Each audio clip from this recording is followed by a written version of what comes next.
Hey guys, how's it going? All right, I just want to give you guys a little story about what happened to my car a couple days ago. So basically, what happened was the car was driving fine all day without any kind of issue, uh, and I went to Walmart, parked it there, got something, came back, and out of nowhere, it wouldn't crank. So no crank, no start issue that I had. So basically, everything on the dash worked fine. Everything in the car worked fine. There was absolutely no issues at all. The remote worked fine. Was able to get into the car. Radio was blasting. Radio was on. Everything. All right. So basically, I was thinking to myself, probably the battery was the issue. So what I did was I turned on the headlights, went out and checked out the beam, just to give me a gauge on how bright the headlights were. I could probably determine whether the battery was good or not. And the headlights were really bright. So right off the bat, I was thinking if they were that bright, I should at least get like a really slow crank if the battery was kind of low. Regardless, I had to check out where the battery was. I went and checked out where the battery was just to make sure that all the terminals were clean and they were tight.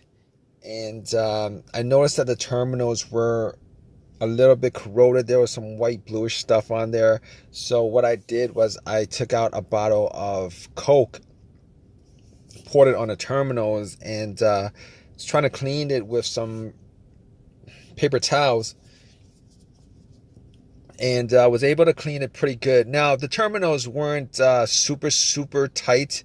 I was able to wiggle it out, but they were snug in there, so I knew that it probably wasn't the terminal being loose that was causing the issue.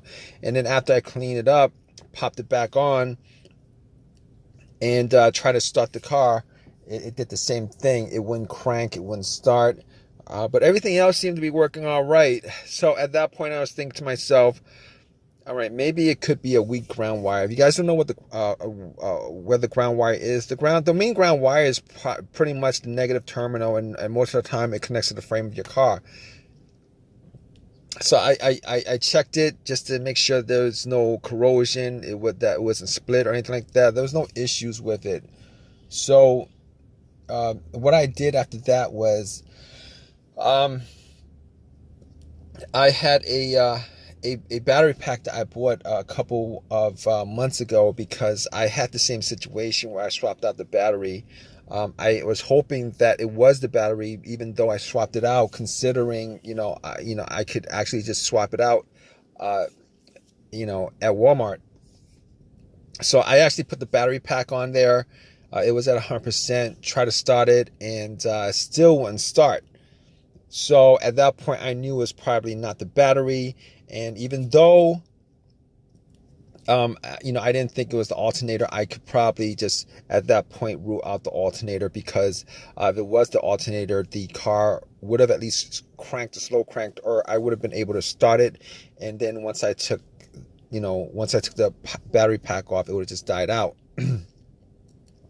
So at that point, I was able to rule out a bunch of stuff. I was able to rule out the battery, the ground cable, and the alternator, even though that probably wouldn't have caused the issue. So after going through that, I was thinking to myself, could it be something? Could it be the car's computer ECU? Because I did see a check engine light on my dash, and that check engine light was there. It's been there for a while, and I believe it was for a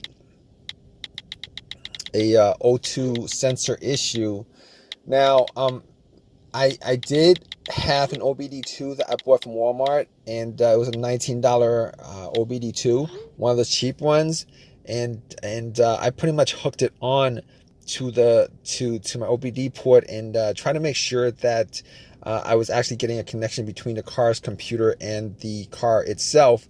It did scan all the way through. Now I'm pretty sure that that the OBD2 wouldn't actually pick up anything that would cause a no crank, no start situation for the most part, except if if if the car's ECU, the car's computer was, for some reason separated from the car. For what reason, couldn't communicate with the car. But anyway, regardless, I actually plugged it in. It scanned all the way through. Only code that popped up was the aux02 sensor code, and at that point, I was pretty sure that it wasn't anything to do with the car's computer, any codes that would cause it, and I actually had to move on to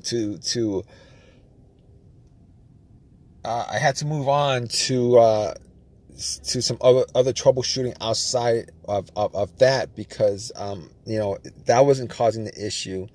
So basically, I got to a couple of things, which were the fuses and the relays, which were highly capable of causing a situation like this. And got to the fuses, checked out all the fuses, just to make sure that none of them were blown. And I was actually looking at them. Now, I didn't have a fuse tester on me. I didn't think it was the fuses. Now, the two situations that I've had where fuse would cause a situation like that, one of those situations was a Honda that I had where the main fuse blew, and I was getting no power throughout the whole entire car. The main fuse was the fuse that connected the battery to the fuse box itself. And that was the previous situation that I have, and I'm pretty sure that wasn't the same situation that I had, so I could rule that out, because I was getting power to everything except it wouldn't start. Now, the other situation I had pertaining to a fuse that caused a no start situation was actually a crank no start situation, and I think one of the fuses actually blew. Then that fuse was connected to the ECU or the fuel pump. And I remember once I changed out that fuse, the car would crank, but it wouldn't stop. Once I changed out that fuse, it was able to start up. So I could rule out those two situations as being, related to a fuse issue that would cause this situation that I had. So, basically, I could rule those things, the fuses out, and the fuses were pretty clean. I didn't smell any kind of burnt smell, and didn't see any kind of brownish, anything brownish, and a brownish appearance on top. So at that point, I was able to kind of rule out the fuses, not at 100%, but I was able to rule out the fuses for the most part. So basically, at that point, I had a situation where I was maybe, it could have been the relays or the starter. That's what the two situations that came up. But I didn't think it was the starter, because I did switch out the starter about, I would say I switched out the starter about a year and a half ago, and that it seemed like it was a starter issue, but I didn't really want it to be a starter issue, considering I only put maybe like 20,000 miles on my car, and I think they should last a lot longer than that. But anyway, before I even went there, I looked at the relays, just to see whether they had issues or not. Now, I couldn't make out whether the relays had issues, but I did get to the starter relay. I pulled it out.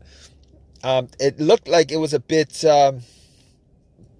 dirty or whatever, but I had some rubbing alcohol, put it on some paper towel, and wiped the connectors, put it back in, try to start it.